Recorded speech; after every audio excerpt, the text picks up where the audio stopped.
when we think about humanitarian partners, we hardly think about journalists in that mix, in that, you know, sector.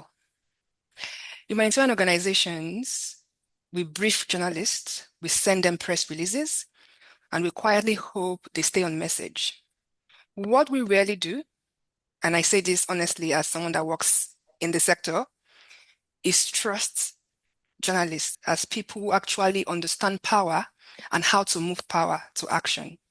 But there are contexts all over the world where good journalism, good investigative journalism has actually put pressure on government to act. So this session won't fix the tension. What we hope to do is answer 5 important questions that would enable us to, as an alliance and partners, start to, see how journalism fits into the early years in crisis context and how we can begin to reimagine what is possible through well-resourced investigative journalism. So I'll move quickly now to the questions that we hope to answer by the end of this segment. So please screen grab it if you can, because it will guide our thinking. We would also come on to a co-creation segment later on, where you will be able to answer this question directly by scanning a QR code and clicking a link in the chat. So by the end of this segment, we want to be able to know from you the early childhood stories in your context that journalists are currently missing, and who should be held accountable if those stories are told. If you're a journalist in the room, what do humanitarian organizations make easy or hard for you when you try to cover those kind of stories? For the humanitarian partners in the room, what do we make easy or hard for journalists working with us? The whole idea is to reflect as partners. And the other question here is, what is one thing that would change or that needs to change in how humanitarian organizations and journalists like yourself or your newsrooms work for stories like this to be told? And then what is one action all of us in this room, each of us would take to move the story forward? And how would you like to collaborate with the Reporters for Early Age Children in Humanitarian Crisis Network? So here is how the next 45 minutes would run. But like I said, please kindly screen grab these questions. But later on in the call, you would have a time to just scan the QR code, answer the question one after the other.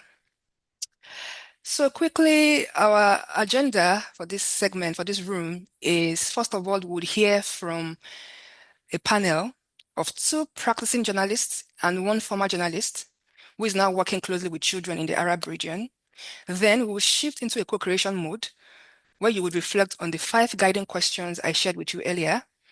And then thereafterwards, we would have Joyce Nairuba from Labe, Uganda, who will then draw out the themes from our reflections, and we'll take it back to the main house, to the plenary, to reflect together. So before I hand over to the panel moderator, I would like to introduce her. Ritvika Mitra is a freelance journalist based in India, and she is the co-chair of the Reach Network. Thank you so much, Lola. Thank you. So let's just dive straight into it. We'll start with a question to our panelists, all of who are esteemed journalists and former journalists, as Lola mentioned. So, Teddy, first to you, what does journalism in a crisis setting actually cost you, personally and professionally? Thank you, Ritika. Apologies, I request to proceed without my video on because my network isn't giving the best. So Sure, Teddy. if turning on the video will disorganize the network quality. So I will dive right into the question. Yeah, Ritika, professionally, it always means, having to work with limited resources and navigating difficult and sometimes even insecure environments. And sometimes you have to spend in a significant amount of time to tell stories that tend to get very little attention or even editorial support. At personal level, yeah, the greatest cost is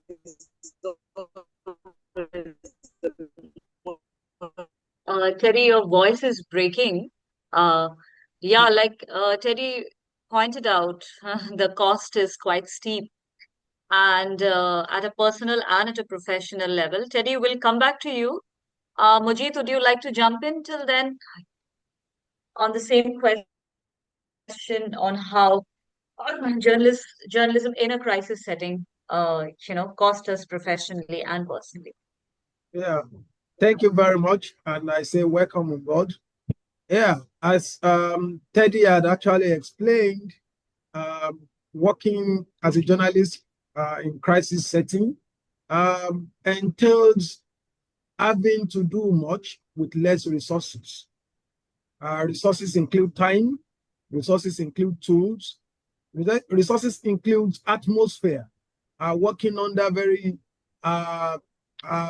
terrible conditions, where you have left your comfort zone. You are not within the comfort zone. You are actually in a place where things that you used to enjoy are not available. And you must be able to deliver the best, especially having in mind, especially when you are working with children who cannot actually completely express themselves, who speak most times through third parties.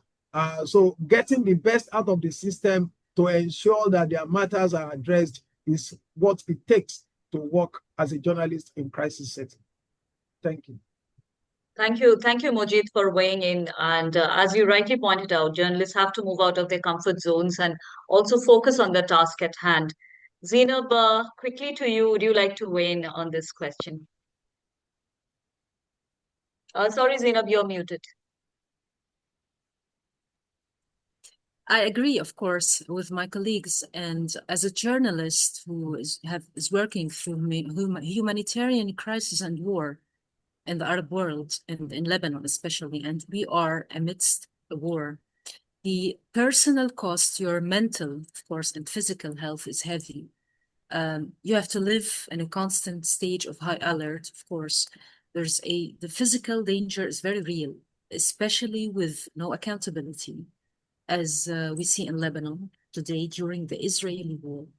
With journalists, Israelis are killing journalists who are being deliberately killed. This is extremely difficult, even if you are working with children in southern Lebanon, in war zones. Professionally also, it is hard to separate your job from your personal life. The stories you cover affect your own family, your friends, your community, and you have to finding this balance between your work and your humanity is essential. But it's difficult as human beings. It's never easy. In short, you should, protect your mental, your physical, your professional well-being is very essential to survive this work. Thank you very much. Thank you, Zeinab, for the poignant words as we are in the middle of so many wars, and for rightly pointing out that it's very important for us to take care of our mental health, but also the lines are quite blurred, especially when we are interviewing children. Journalists are getting killed.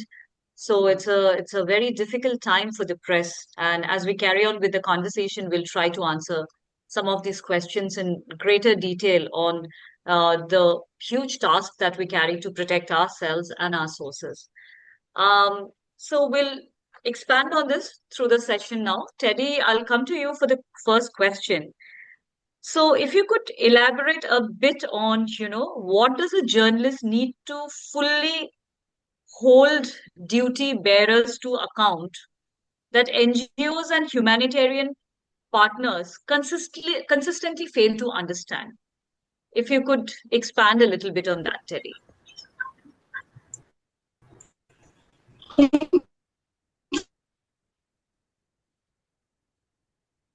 It seems Teddy's network is poor, so Yeah. Teddy, maybe you can send us a message once your network improves and I'll come back to you. Does that work, Teddy?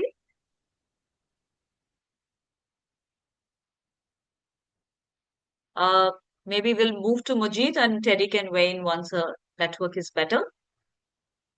Uh, Mojeed, if you could walk us through one story in your geographical context that shifted something real, in terms of policy, investment, or accountability of the government, or NGOs, and what really worked? If you could give us a tangible example so that other journalists here can understand your process. Yeah, thank you very much. The media is powerful. The media is highly influential if it is properly used. For every single context that has to do with accountability, with transparency, with openness, I think journalism has done so much in some areas that I can only give an example of a recent reporting project we embarked upon in Nigeria, where we had to engage Nigerian journalists to report on the waste management crisis in Lagos. As you know, Lagos is the commercial capital of Nigeria with a population of around 22, 23 million. And waste management became an issue, especially during the rainy season, where the dump sites became so full that trucks could no longer enter the management system. And what we did was that the media, we went out to capture the scenes, relate with people, and showcase. You know, it is all about show, do not tell. So we were able to actually show what was happening across the neighborhood, what was happening on streets where people decided to dump refuse and no longer, and trucks no longer going, PSP operators no longer going to pick this waste. It was so obvious that we also released a multimedia, a documentary, which actually narrated not just the text. I think it's been something around it is being shown now. And within 3-4 days, in fact, the first call I received was from the Commissioner for the Environment and Water Resources, who was surprised by the magnitude of the problem. Not that they had not been receiving messages, but you know, when the media was able to give context, to be able to explain the rationale behind the problem, and also heard from critical stakeholders. And the next thing was that the governor himself had to come out to send a message on X, giving directive that all waste across the states must be evacuated within certain period of time. So it shows that without that kind of report, even if he would take such a decision, the governor might not have taken the decision. As you can see on your screen, Sanwo-Olu orders immediate evacuation of waste across Lagos. This is as a result of and you could see special report, failing waste system leaves Lagos roads buried in trash. You could see. So if you look at the timeline, you will see this was published. One was published on 7th of June or thereabout. The other one was published just about a week after. So it shows the significance of what the media power can achieve. So this is just an example of such. Thank you. Ritvika, over Thanks, to you. Mojeed. This is really helpful. But you know, we do talk about strong stories, and right, like you rightly pointed out, this kind of struck a chord and made changes. Reach has also published a lot of strong stories last year. But there is also the sense that strong stories and strong advocacy are not the same thing. So, where does that gap lie? If you could talk a little bit about that gap, and who is really, you know, responsible for closing that gap? Who are the actors who are responsible for closing this gap? Look, thank you very much. I think the most important thing is, first of all, for journalists to draw up what we call influence mapping. With influence mapping, you are able to identify individuals who are connected in what you are doing. How do you get their attention? It is not enough to just report and leave it. Ordinarily, when you look at this report, the report had text and it also had video, because we realize that it is not enough to just push out the text. Many people, because of the glut, because of the very many reports around the system, so a whole lot of people might not be able to read the text. But it is easier for them to just watch a 10-minute video that is able to tell the stories and narrate it. And we realize that, in fact, some of them, they didn't share the text, but they were sharing the video and it was going viral. So it's about channel. What channel of distribution are you deploying? What strategies are you deploying? What circles do you find yourself? Then who are the people who are close to the authorities who you can share these materials with? Then there are definitely critical stakeholders. You are going to have civil societies, you have waste speakers, you have families, homes, people who are involved. That is where advocacy actually coming. It is not all the time that you do big stories. If you do big stories and you do not have a kind of a distribution channel that can link up with the appropriate authorities, nothing may change. But when you have quality distribution network, you have engagement plan, and you also identify this those that we call influence. You are able to map them appropriately and you push the content to them, you are going to get attention. And I think that's the best way to actually do that. Yeah, thank you, Mojeed, for expanding on it, because there is that constant tussle that a good story does not really translate to policy changes or grassroots realities changing. And thanks for explaining how, the distribution channel remains extremely important for good stories to get noticed and to make impact. And I think the conversation would be very interesting now, because Zeinab can now talk about, from writing about crisis, you have moved to a point where you respond to crisis. And Zeinab, if you could share with the audience, what has really changed for you in terms of being exposed to the realities of children in their early childhood years, and what has changed in terms of your understanding in this process? Zeinab, you're muted again. My apologies. No problem. Well, addressing issues and topics related to childhood from the outside, as I was just a journalist who covers the stories, you have a purely neutral perspective, which is very respectful, and every journalist should have. But it differs radically from experiencing and dealing with them from the inside. When responding to crises or dealing with them, you become more immersed in and understanding of the event itself. Because children, you understand that children are not just news or material to be processed, but they are the core foundation of societies. And this is extremely important. You also gain a deeper understanding of what a holistic approach means in addressing childhood issues and their relation to public affairs. For instance, you do not address the issue of children in schools in isolation from improving the conditions of teachers, because teachers' conditions directly impact the children's psychological and educational well-being. And this is one example. In the same way, various sectors intersect: health, nutrition, education, equality, climate justice, with children at the very center. The children are in the center. You also come to realize tangibly how these issues are not confined to a specific geographic area, while still honoring context-specific nuances. You understand concretely how the issues of marginalized communities and impoverished countries, like our countries, as well as the realities of their children, are very interconnected. Only then you really can truly understand the reality of children as it is. This is mainly. Yeah, Zeinab, absolutely.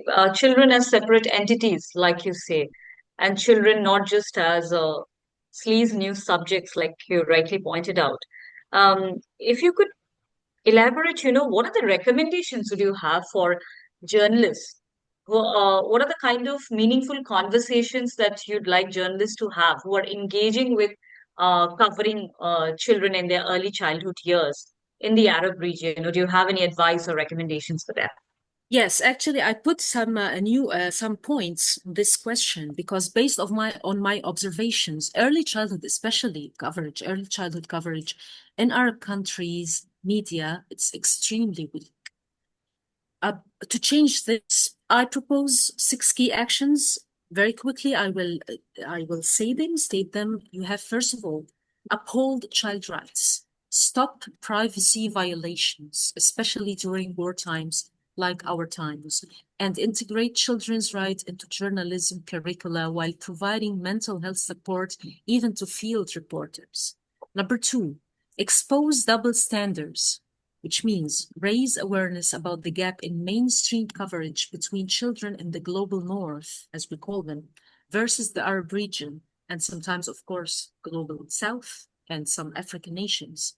Number 3, shift to structural causes, which means move beyond isolated victim stories or just stories, separated stories, which means provide data linking childhood outcomes directly to public policy and healthcare budgets. Number 4, respect local context, which means avoid rigid Western-centric frameworks and highlight shared systematic struggles across the region while honoring each country's unique nuances. Number 5, adopt a holistic framework.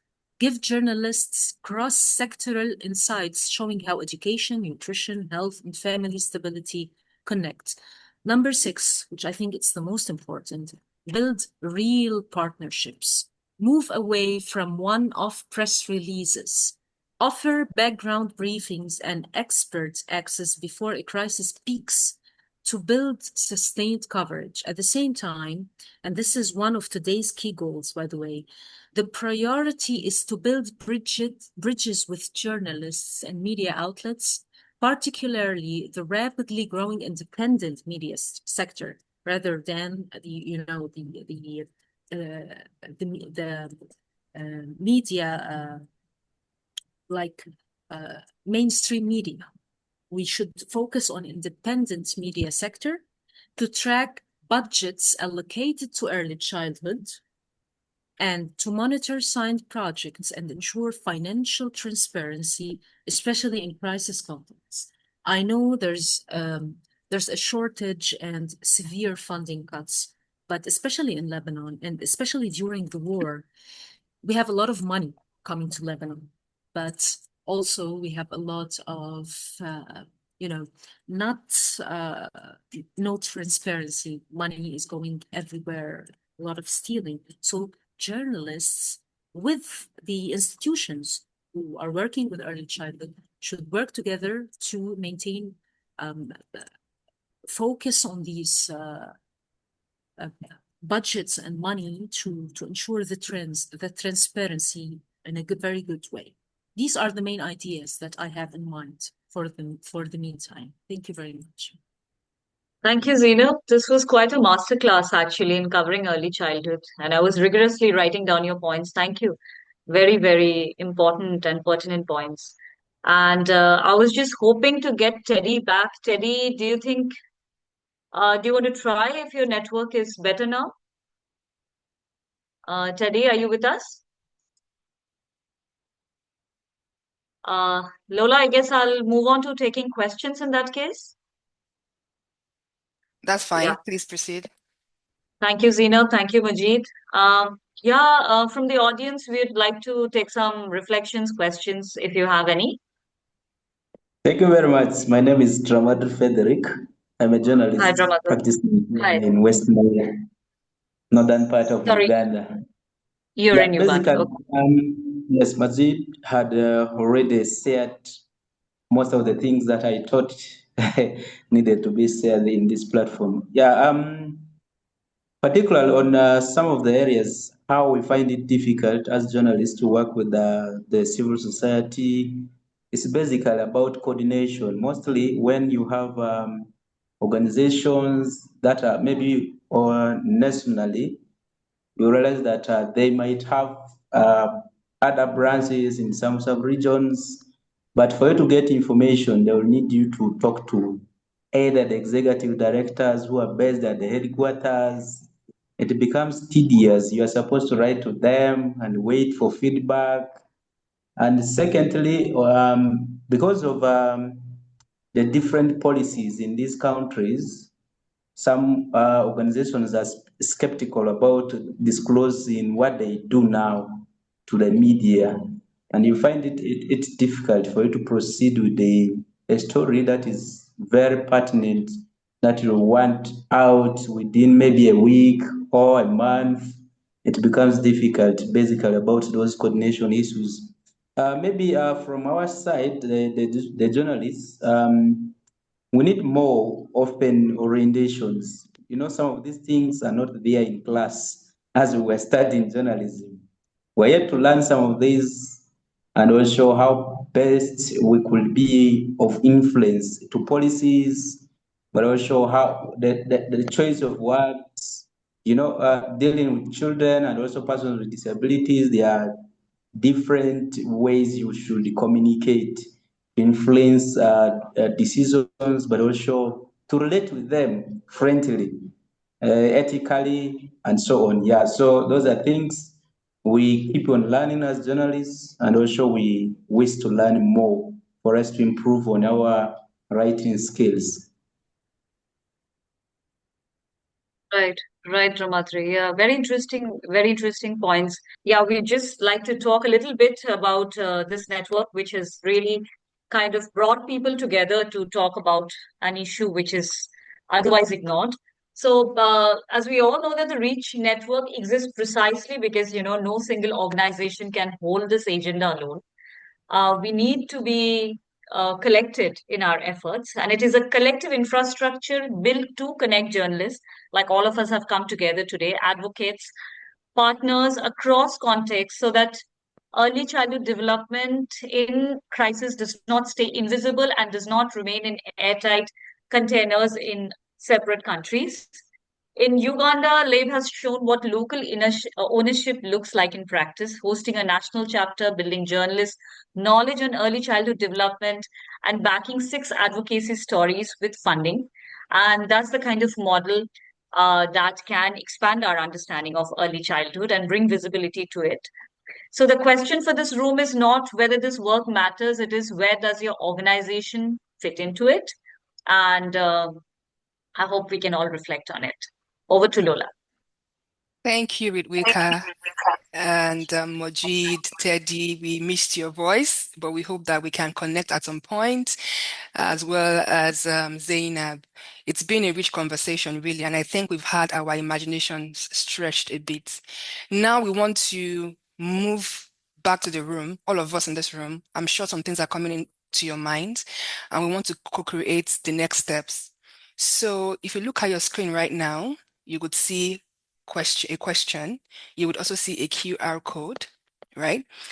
So we have about 5 questions that like I showed you earlier on.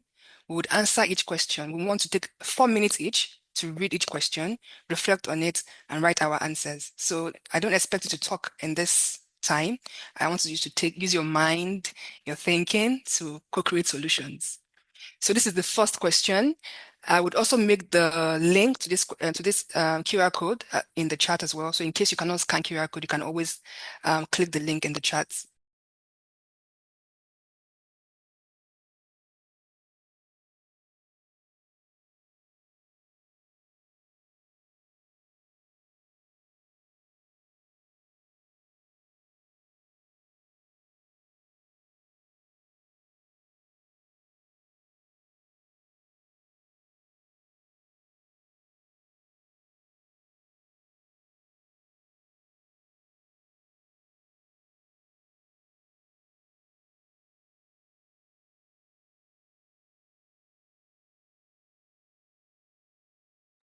So we go to question 3,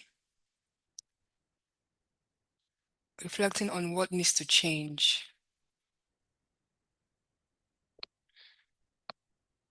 The link is in the chat. You can click the link to add your comments on your reflection on this question.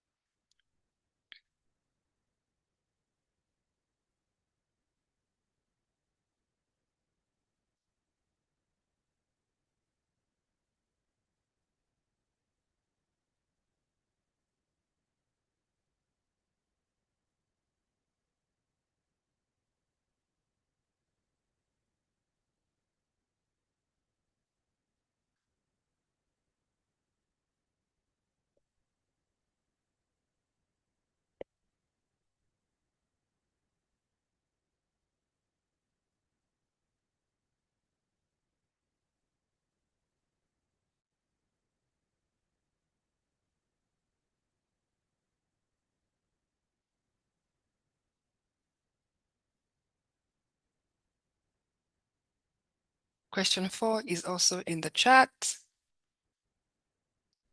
and on your screen. Talking about a concrete action you will take or you think you can take to move the story forward.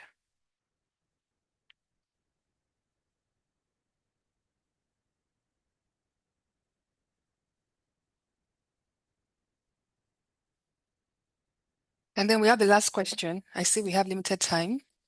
So the last question on how you think you can collaborate with REACH. Some of us here are already members of the network. Some are just hearing for the first time. Some of us are a humanitarian organization. But how do you think you would like to collaborate with the network going forward? We shared with you how our member Labi Uganda is hosting the local chapter of the network in Uganda. So in your own country, as a humanitarian partner, in your own region, you might be able to host this work of bringing journalists together. Let us know what your thoughts are. If you're a journalist in the house, what other ways you want to engage in the network? What ideas do you have for us in strengthening the network? So this is your space to share your insights with us. And then I want to Joyce in a minute or two to close us out. Well, I want to say thank you, everyone, really. This was a short, but I think insightful conversation that needed to be had. I am happy that we recorded this conversation and we can always go back to it as a reference point. So I'll hand over to Joyce now. What is emerging? What are the cross-cutting things we are saying today? Joyce, over to you. Thank you very, very much, Lola, and everybody who has contributed to this. Now, just to quickly say that this is really interesting. There's a lot of things that are happening, and it's quite difficult to put them where they are supposed to belong in such a short period of time. But I wanted to pull out a few things here and there. One of the things I wanted to say is the main cross-cutting issue is there's an issue around budgetary allocation, like money. Where's the money to support these people across the board? Where's the money that is supporting ECD? Who is talking about it? Everybody seems to be silent around that. And so it's a hidden issue when it comes to budget allocations. And the other thing is around information sharing and how everybody pushes their own agendas. The humanitarian sector pushes their agenda. We want to be put in the limelight as people who are serving, people who are addressing this issue. So you don't even give the right information to the journalists.